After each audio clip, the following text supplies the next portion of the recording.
Hello and welcome. Today's video is going to be really dark, and I mean that literally.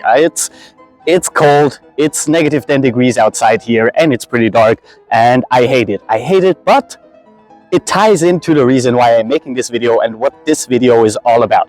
See, the title might seem like it's clickbait, how to never struggle again, and it's not. This is literally how our brains work, and I will not be infusing any of my own philosophy into this, even though I really want to.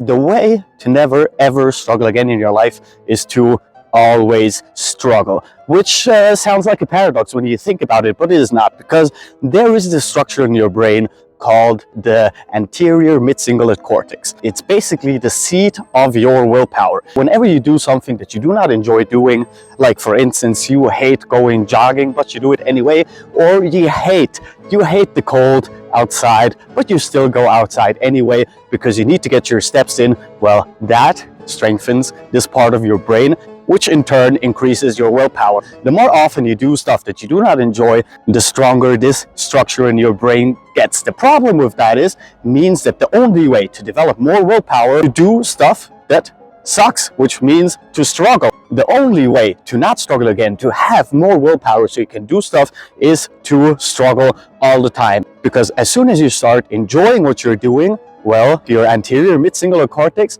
it starts decreasing in size. Now we have a paradox. For one, your anterior mid-cingulate cortex is only strengthening the more stuff you do that you do not enjoy. But at a certain point, when you do stuff that you do not enjoy, you start enjoying it. See, you went training once, twice, 3 times, 15 times, and at one certain point, you start enjoying it. You understand it, you become better at it. At one point, like, wait a second, I could do this for the rest of my life. What happens then is all the willpower that you've built, it just goes poof. Over time, it's gone. And once you have to do something again that you do not enjoy, you would think you have accumulated some willpower credit. No, you don't have shit. It's all gone. And you have to start over and over again. And that is going to be your life. So that doesn't sound like a lot of fun to me. And if you do not understand this point, and you look at someone like me who does, for instance, I do a lot of different disciplines, and it hurts. It's really painful. I am sore every day. My joints are aching. I'm only 31 years old, and most of the days when I wake up, I feel like 60, and I know I'm overdoing it. Of course I'm overdoing it, but the enjoyment I derive from all of these activities for now still outweighs all of the negativity that I have to deal with. It hurts to build muscle. It hurts to become better at fighting style or in the martial arts. It hurts to stretch and to do mobility work and flexibility work and whatever. It's all connected to pain.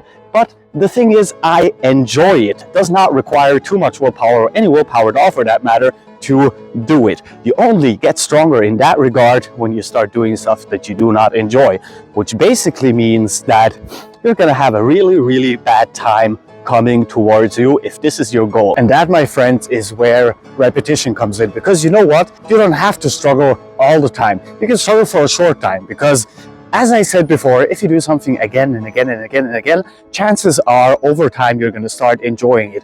Maybe because you are getting better, maybe because you are seeing the results. Whatever the reason is, at some point or another, chances are you're going to start enjoying what you're doing, and by then it's not going to suck anymore. If you can accept that it's going to suck just for a little bit, that it's going to be bad, it's going to be really bad, but just for a little bit. Imagine this, you are overweight and it doesn't feel nice. It's a pretty shit feeling. You are constantly stigmatized by other people and you do not like yourself or where you are.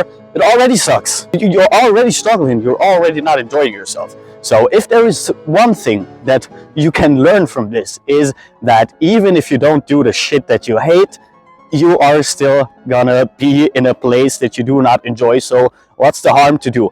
And if at one point you can teach yourself to actually enjoy it and to become better at it, well, then you have already won. You don't have to have a shit life. You can just enjoy yourself and struggle from time to time. That's totally acceptable. If you don't want that, however, then go for it. Do stuff that you hate all the time. When it's cold outside, instead of just sitting at home with a nice cocoa and in front of a fireplace, you just go outside and you freeze your butt off, and that is going to make it so much better. I hope this was somewhat helpful, and I'll see y'all tomorrow, because you know it, new videos every day. Captain Cairo, Peace out.